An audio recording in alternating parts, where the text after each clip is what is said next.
Hello guys, ito po yung hinihinang ng aking welder. Tinuturuan ko siya ng magandang procedure kung paano natin itutok ang welding rod. Kailangan po sa ganitong sistema, flat lang po ito, 1G. Nakadegree po yung ating welding rod. So, iba-iba po ang kanyang pag-wielding kasi hindi pa niya masyado makukuha. So, ang sinasabi ko, ang alam ko, ituro ko sa iyo. Ayan. Yang sabi ko sa kanya, ito guys, ito, ayan o, nagkaiba, di ba?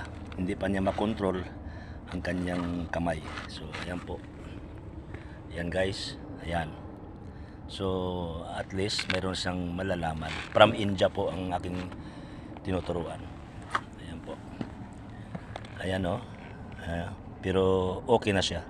Napinturahan na po siya, pero acceptive na po sa aming quality control.